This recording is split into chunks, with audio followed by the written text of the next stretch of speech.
Welcome to Fearlessly Made You. I am your host, Kristie Tobias. Joining me today are guests just striving to dominate in their personal and professional lives while answering the question, what does it mean to be fearlessly made?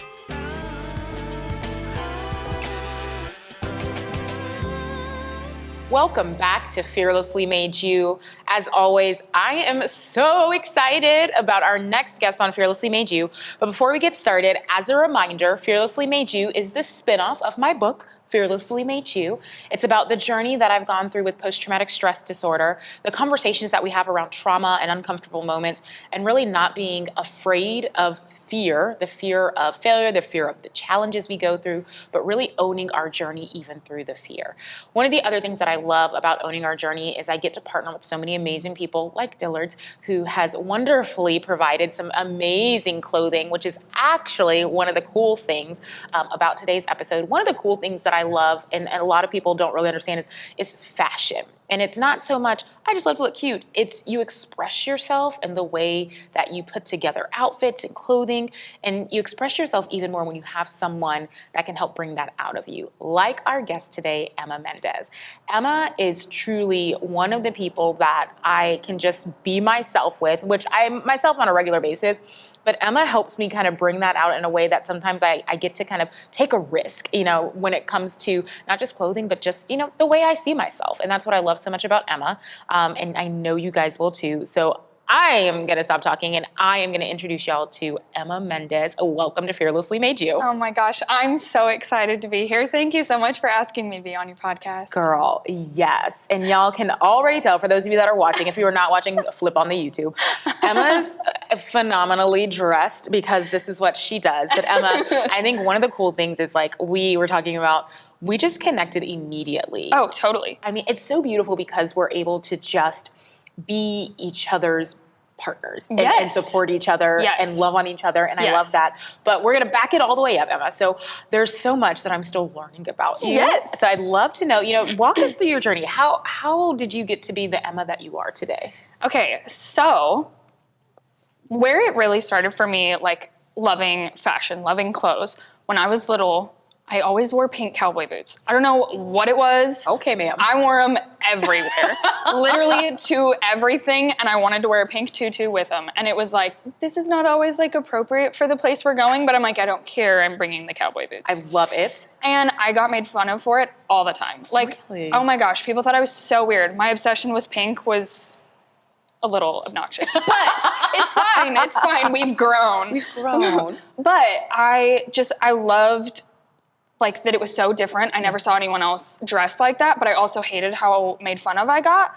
And so I did try and dress a little bit more normal, whatever that means. Yeah. Because I still don't know what normal is. But Same. I tried, right? I literally would try and kind of shrink myself so that I liked when people commented on my outfit, but I hated when it was negative attention. So I'd shrink myself. But I love the show What Not to Wear on TLC. Yes. Okay. That was my favorite show because I'm okay, these are incredible people and they don't see themselves as anything. Yeah. And then you put them in a fabulous outfit and they're oh yeah, I am that person. Yes. When I loved that, I was wow, that's so cool that clothes can have that effect on a person and bring someone to just this another level. Yes. And I always loved that. And so I was I want to go into business. I knew I wanted to do that. My parents were entrepreneurs. And so I loved that idea of the power that you have to impact people, Yes. So I was okay, this is the route. I'm going to study business in college. And I studied business for 2 years and we never talked about retail or fashion. And I literally raised my hand in class once and I was here, are we ever going to talk about retail? And they were no, this isn't fashion school. And I had a mental breakdown and I called my sister and I was I'm in the wrong place. I'm wasting time. I'm wasting money. I got to start over. And she was what do you want? I was I want to study fashion. I've always wanted to study fashion. Yeah. I was all about side hustle in high school. I was always doing stuff. Side hustle was my thing. I'm not even going to lie. I blinged people's letter jackets. Okay. I was a little, you can tell I'm a blingy person. She's a blingy person. So I was into that. And then I made pot holders. I learned how to crochet stuff and I was making pot holders. And then I got a sewing machine and I learned how to sew little things and embellish clothes. And I always thought it was so fun because I'm oh, it's me. I'm adding me to these things that already exist. I love that. I'm adding me to these things. I love that. Yes, but the thing is, I made a business out of it. Like, that's how I made money in high school. I was a nanny, but I also, like, I was doing all these things, but I didn't realize that, like, I can actually make my passion a career. Yes. Like, but it wasn't logical. Studying fashion is not the practical, logical thing. That doesn't make sense on paper. Right. Because I wasn't trying to be a fashion designer. And so everyone's like, well, what are you going to do with a fashion degree if you're not trying to make clothes forever? Like, what's the point? But it's like, I don't know. I haven't gone to school yet. I don't know what the point is. I'm going to go figure that out. And so I was going to school in Minnesota, and I was on a full ride golf scholarship, quit golf, quit the school, moved from Minnesota, and I transferred to Auburn University. Out of the blue, I've never even been to Alabama at this point. Like, wow. And my family was like, what are you doing? And I was like, I don't know, but like, I'm just going to go do it. Yeah. Like, I need to go do this.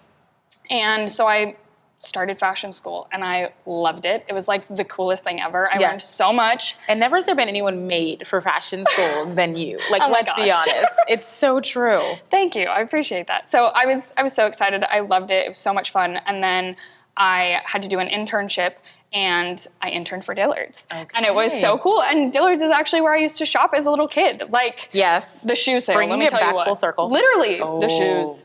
Every time. Oh my gosh, my mom and my sister and I remember being a kid always going to Dillard's for the that's how I got into heels. Yes, was because they're me.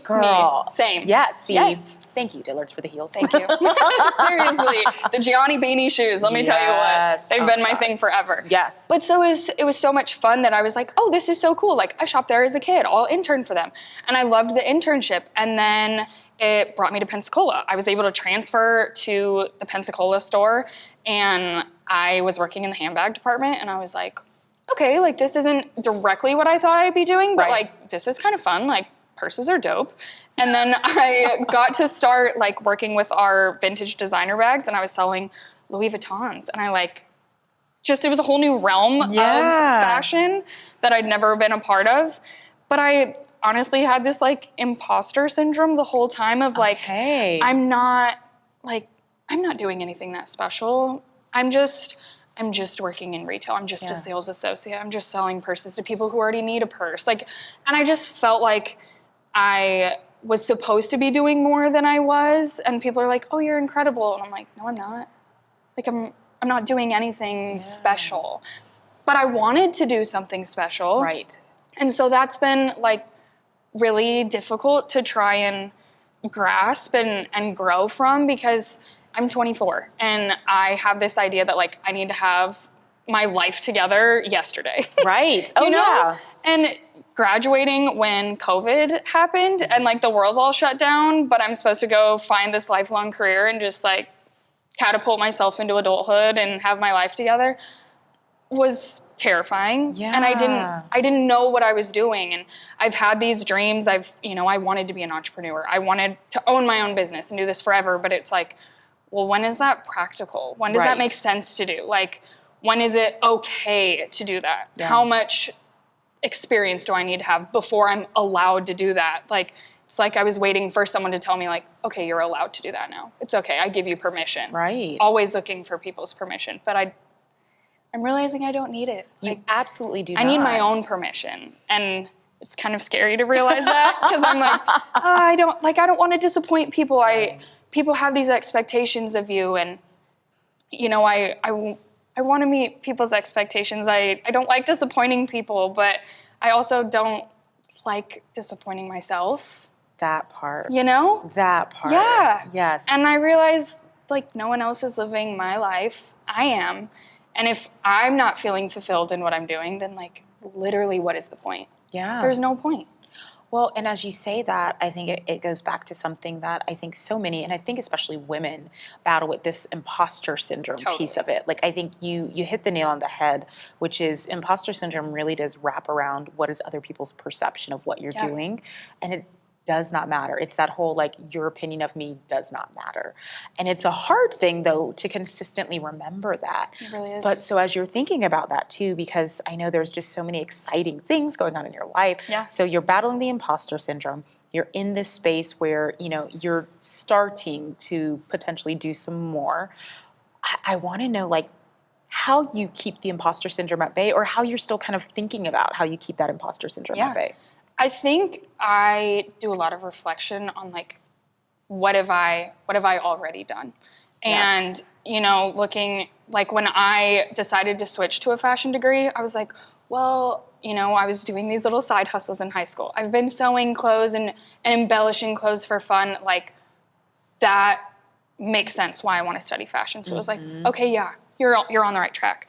And then now even, okay, so I've been graduated for officially a year, but I mean, I've been working full time for longer than that. And it's like, I reflect on who I was when I started as an intern with Dillard. It's like, okay, just take in everything, do everything that you're told, be really good at following direction. And now I look at things like, I'm a manager.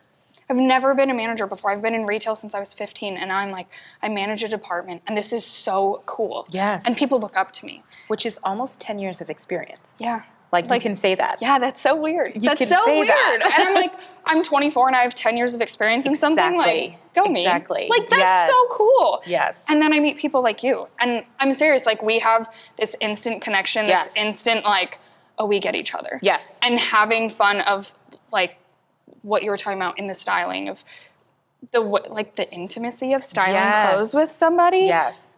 I'm like, I am good at that. You are. I love doing it. I love how clothes can make you feel. I mean, think about when people talk about getting married, like the dress. Yep. The day revolves around the dress. I mean, obviously it's about the marriage, right? But a dress, an outfit can make you feel superior. It makes you feel like a totally different person, like this alternate version of yourself that like you can only dream of being, right? Absolutely. How the way that clothes can have that effect on people, I love. And I love that I'm able to have that impact with people every day, and even find that in myself of like putting on an outfit and I'm like, yeah, I feel great. Like I can take on the world. This is awesome. Like reflecting on how much I've grown in that sense, and I'm more sure of my own decisions and what I wear, in helping other people. When people come to me and they're like, hey, I need this, I don't really know like what I'm doing, just help me out. And I'm like, yeah, I got you. Like, and I can pick up on different things, and I realize, you know, I'm really good at this. Like, I'm still learning. I'm always going to keep learning and growing, but I'm good at what I'm doing. And so being able to reflect on how much growth I've had in a short amount of time makes me realize like I am ready to keep moving forward. And I still have imposter syndrome, but I have to remind myself like, that's okay. Yeah. Because I have that feeling because I have really big goals for myself. Yes, absolutely. Like, my goals are massive. Yeah. But I'm afraid of them sometimes because I don't know exactly how to get there, but I also don't have a doubt that somehow I will get there. It's just kind of the fear of like, what's the right path? Like, how many detours are we going to take? How long is it going to take? But it's true. I know at the end of the day, like, I'll get there.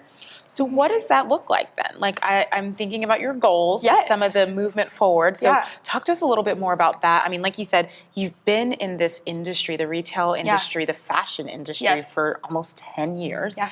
You've made a name for yourself clearly. I mean, it's why I was so excited to have Emma on today, because truly, and if you're in the Pensacola community, I've mentioned your name multiple times and every single person knows exactly who you are. Love that. I mean, it's funny because in preparing for filming, Emma, as always, like was helping style my clothes, and it was funny because I was like, I'm driving from Atlanta to Pensacola, and she's like, cool, I got you, and sent me videos of these outfits that were perfectly sized, like genius. So I know there's massive things coming your way. So talk to us a little bit about that. So my goal has always been to own my own boutique. Love it. That's just been like the dream. I loved boutique shopping when we'd go on vacations and seeing like these little itty bitty stores. I'm like, this is so cute. Like, people can't buy these clothes in like at the school I go to, you know, no one else is going to have this. That's so fun and so cool. And I love seeing these ladies, you walk in and they're just like, hey, yeah, this is my business. Like, and you can see the passion behind it because it's their baby. Yeah. And I was like, oh, I want to do that. Like, I just think that's so cool. Absolutely. And my husband is a Marine. So when he came into my life, I was like, I don't know how to own a boutique when, like, if I stay with you, we're going to be moving all over the country. Right. This makes zero sense. And boutiques are typically land-based in a building. Yeah. And I told him, I was like, I care a lot about you, but, like, I just moved across the country. I'm from Colorado originally. And I moved to Alabama on a whim. Two very different places. Just a little different. And it was like, how am I supposed to, like, I can't give up this dream that I'm not like, I don't even fully understand yet. Yeah. I have to, like, keep going with it. And he was like, you're right, you do. I don't know how, like, us being together will work with you wanting to do fashion and own a boutique, but, like, we'll figure it out. And if we can't, then we can't. But, like, his dream was to be a Marine, and he's like, it's not fair for me to take your dream away just because of mine. Let's pause there, because that is a very important statement. I'd never heard that. No. Like, people always talk about in relationships how you have to, you know, compromise. Sacrifice and compromise, yes. But sometimes I'm like, or you don't. Yes. How am I supposed to love someone else if I'm having to, like, sacrifice a huge part of myself in order to, like, let them thrive? That's not fair. The power of that statement, or you don't. Yeah. That, and I think there are people listening right now that are like, oh, wait, that's an option? It absolutely is. Yeah. It absolutely is. And I think for so long, and I have a girlfriend, we were just having this conversation about, you know, we're both, you know, in the consulting and coaching industry, which means there's a lot of travel, and her husband and her had the conversation that she was not going to sacrifice what she does so well, and neither was he.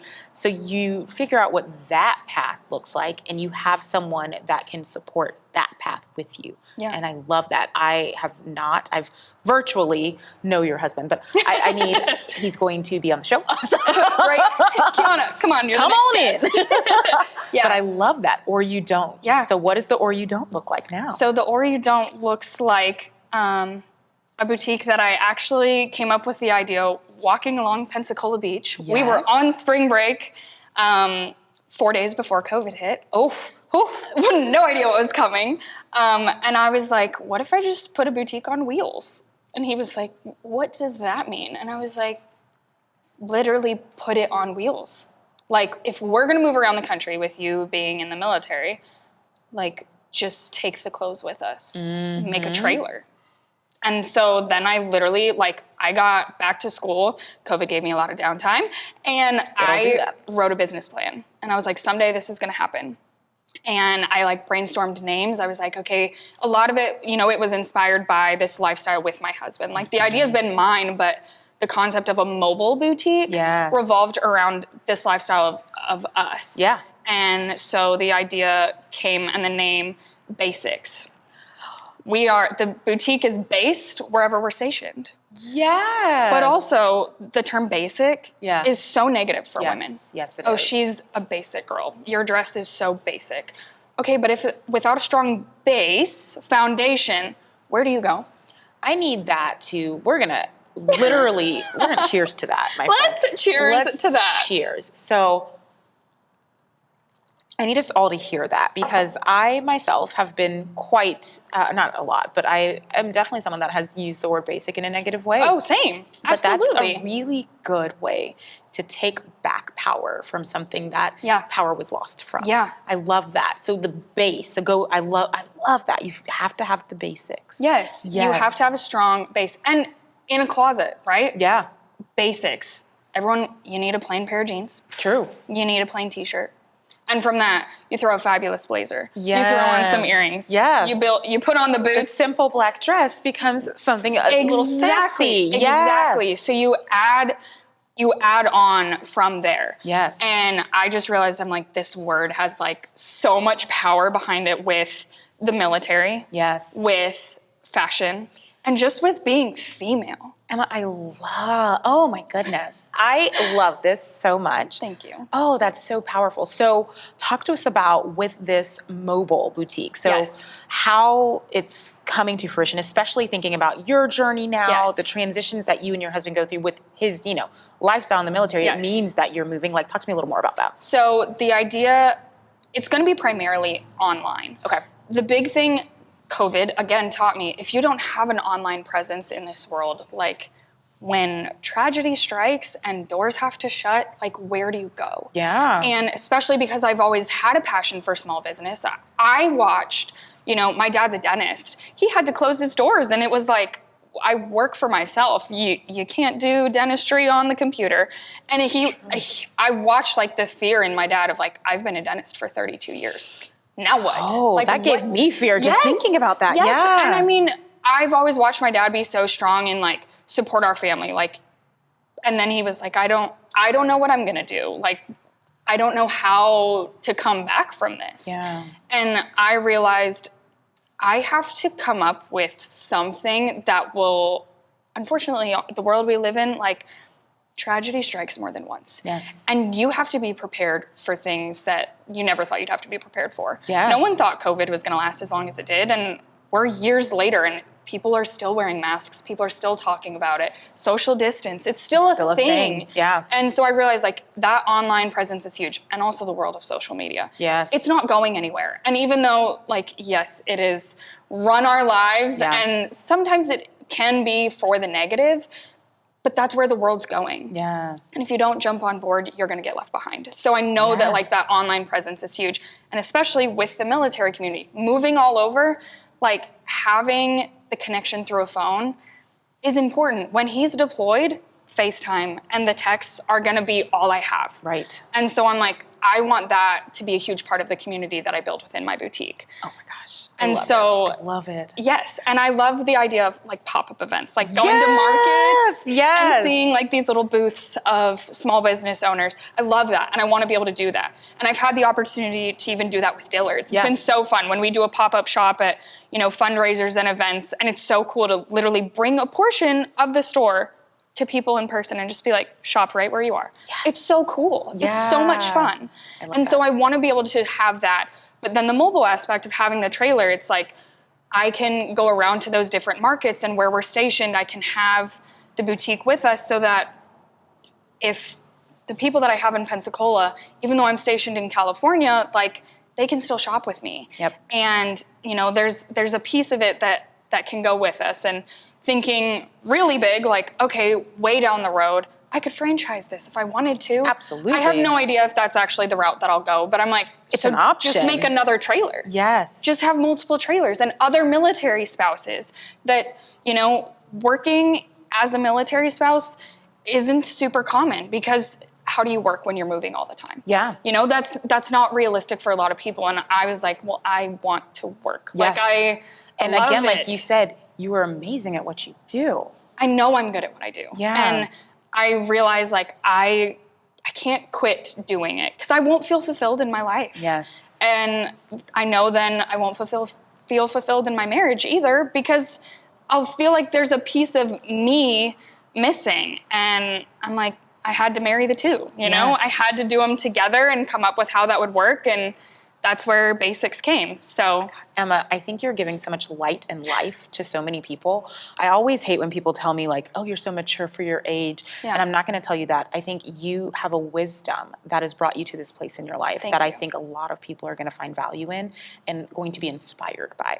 So thank you for owning that journey for yourself. Because, you know, we talk about being fearlessly made. This is it. Like, this is literally it. It's going to make me cry, actually, in a beautiful way. I'm owning my emotions, y'all. Oh, no. I know. It's fine I'm to cry. owning them. You guys have heard me say a lot. It's like, I'm going to cry. It's like, I am, because when I see my friends love what they do, thrive in what they do, and yes, I'm going to say this, and when I see them do it in a place where people tell you you can't.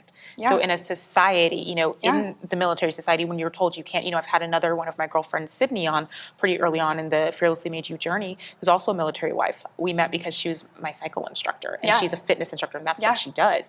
And so she's like, I love it. This is what I love to do. And seeing that too, like, y'all are defying what boundaries and barriers people have set up for you, breaking down the imposter syndrome of I'm not good enough for this to I know I'm good at this. Yeah. And so hearing that from you, God, it brings me so much light and passion. And it also makes me think about the conversation around being fearlessly made, but also helping other people understand that. So as you think about like, how can I help someone who's like, but I've been told no, or I've been told this isn't a journey for you because you're a military wife. Yeah. How do you help others kind of step into their purpose from those no's? I think by letting people know kind of like where I've come from with it. When I met my husband, I flat out told him, I was like, you're military. I'm just be over here. Back away. Because I was like, I don't get it. Yeah. Why? In my mind, I have to give up my entire life for you to live yours. Right. That's dumb. And I was so blunt with him. I don't know how he stuck around, because sometimes I'm like, goodness. We love you, hubby. No filter there. But I just was like, that's not fair. Yeah. Like, I love that that's your passion and that's your journey, but that's not fair that mine is going to be hindered by yours. Right. And he was like, well, it shouldn't be. And all of a sudden I was like, oh, you're right. You are right. And that was such an amazing thing, that like the friendship I have with him, of being able to just like be so brutally honest about what I'm feeling and where I'm at. Being able to tell other military spouses that, like, I was not for the military life. I didn't get it. Yeah. I wasn't raised around other like military spouses. I didn't have a lot of friends. Like, my hometown, we don't have a lot of military there. So it was like, this doesn't make sense. Yeah. I can't comprehend it. It's a new world. Yes. Yeah. And it really is. It's its own world. it really is. But it's cool seeing you merge into this world with power. And I'm realizing that, like, even though it might be like the world has kind of been this one way, I am not that one way. Yeah. But I can still be in it, and that's fine. And I fully support anyone who's like, I don't want to work. Yeah. Don't do it. Don't. Yeah. Like, there is so much power in being at home and like keeping a home while your spouse is away. Like, that's a lot of work. But I also know for myself, I'm like, I'm gonna go nuts if he's gone and I'm just at home. Like, I need to go do my own thing and have that fulfillment in myself. Yes. And I want to also empower other military spouses. Like, I would love to be able to employ military spouses so that they can do the work with me. And, you know, a big thing that I have started to learn through the military community, which my husband is yet to be deployed. Thank goodness. I'm so grateful. Not yet. We haven't had that. But homecomings are a huge thing. You know, when your spouse has been gone for months at a time, some people even years at a time. And that first time of like seeing your spouse. Oh, Emma. Picking out an outfit. Yes. The outfit. I love that. The first time you see your person that you haven't seen in so long. I love that. I'm like, I can't wait to help people put on that outfit. How many of you just envisioned a homecoming and just started crying? Right? Because all of that in that oh, Emma. Homecoming videos make me sob. I'll be sitting on the couch just every time. Crying. Yes. And people do, you know, they do photo shoots before their spouse is deployed, because it's also like, you never know. Yeah. You never know. So let's document this moment. Again, like the outfit. I love it. Because for some people, it's the last outfit they ever see you in. And that's so sad. But and it's true. But the power that holds, the significance, you're going to have those pictures in your house forever. Those pictures are going to hold a billion memories. Yeah. And it's like, that outfit means everything to you. Military balls. The dress. Same thing. It's a lot like weddings. Like, this dress is so big because my husband or my spouse was promoted and I want to show up and show out for them. Yeah. I want to like be a part of that feeling in those moments. Yes. And I want my boutique to be a part of that. And my boutique is beyond the military community. Yes. Beyond. But I also want it to be something that the military community is like, oh, this is my place too. Yeah. Like, it's this is heart there for them. Yeah. Because I think about, okay, when you move around the country, your favorite store may not be at your next station. Yep. The stores that we're used to shopping are very regional. Yeah. And they're not everywhere. But having a boutique that can move with people through the power of social media and hopefully through my trailer, that it's like that they get to take that piece with them, and they're like, no matter where I'm stationed though, like, I know Base-ics has got me. Yeah. And I really want that, like, kind of sense of comfort of like, I don't have to look for a new place to shop. Like, I know I can still get my fabulous outfits from my favorite place, no matter where I'm at. Love that. Well, because you have either or right now. You do have businesses that have a standalone shop and they have an online presence, but the shop is the primary. Yes. You have businesses that are purely online, but they don't have the shop. So now you're bridging the gap between what people need and then also adding that heart and that foundation for a community that probably doesn't get the opportunity to really think about, well, I would love to have something that's really unique to me, but I am military and I am going to be moving, and so I'm just going to figure out what's nearby. Yeah. Like, now I can put some purpose and intention in that, which I think is Exactly. powerful. Yeah. So in thinking about that, I mean, building a business, especially one that is both online and mobile, Yeah. and now thinking about, next steps from a military perspective of, Yeah. what's going to happen with your husband, that's, a lot to think through. What's the balance look like for you in that? There's not always a balance. I'll be so honest. Sometimes it is like, I'm so overwhelmed by the thought of it that I'm like, I just can't right now. Yeah. And then there's other times that I'm like, this is it. Like, just get into it, dive into it, and I will spend hours like researching things when it comes to clothes and how to build my business and how I want to evolve. And I find myself sometimes not living in the moment.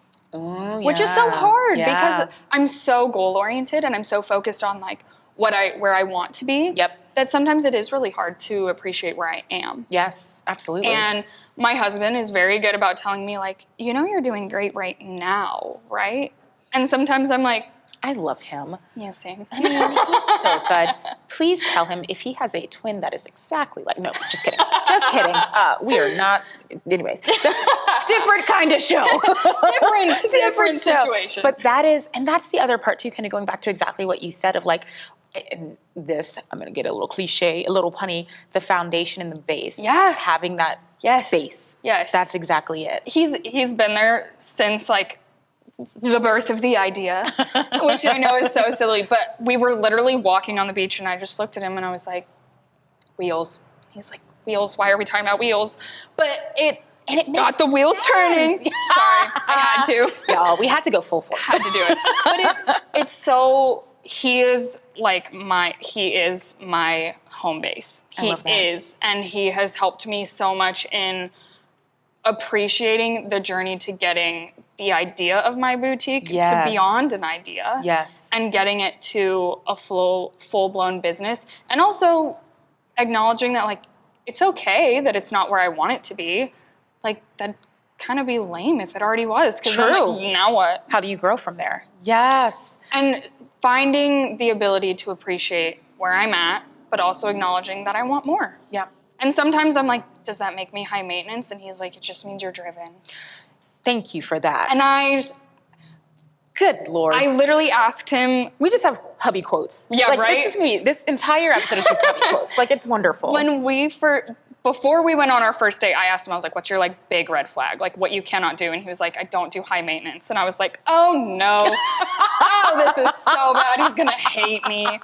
Cause I feel like I am high maintenance in a sense, but I realized I'm like, I just know what I want. You're driven and you're focused. And I decided that, if it's not what I want it to be, then it's not meant to happen. Yes. And that's We're okay. abandoning that word high maintenance. That part is exactly Yeah. it. I know what I want. Yeah. I'm driven towards what I want. Yeah. That is, y'all abandon the word high maintenance in your life. Seriously. Or the negative connotation behind it. If Yes. you're going to say it, align it with this. That's exactly Align it. it with being goal-oriented and having high aspirations. Yes. And not being okay with just being where you're at. Yep. Appreciate where you're at. And Yes. that is something I'm constantly working on because I need to appreciate where I'm at Yep. more. Because then there's times I reflect, I'm like, oh, those were the good days. And I didn't appreciate them. Yeah. And I want to constantly work on that. But I'm always looking forward. I love it. Even I love in the that. negative and the positive. Like, I know it's all coming, but I have to keep looking forward because I don't know how else to live, honestly. Emma, I love that. And I think it's a beautiful way to close out our time together because that looking forward is driving you to this next phase in your life. Yeah. So if anyone wants to, do you have a handle yet for your online business? Yes. Okay. So the website is shopthebasics.com. Basics is spelled Baseics. Base-ics. Yes. Yes, I love that. Yes. Shopthebase-ics.com. Yes. Love And it. the Instagram is Base-ics_Boutique. Love it. Yes. Emma, thank you so much for being on Fearlessly Made You. Thank Thank you. you for bringing your light, your joy, and your movement forward. I'm so excited. Can't wait to shop the basics. Yes. And I'm just so grateful that you asked me to be here. And I'm so Yes. grateful for the connection that we established literally instantly. Instantly. Oh my gosh. Like, I know that this friendship is going to take us beyond Pensacola. Amen. Already has. Oh, absolutely. It already Yes. has. Yes. Bless you. Thank you. Thank you. Thank Thank you. you. And as always, guys, thank y'all for tuning in to the next episode of Fearlessly Made You.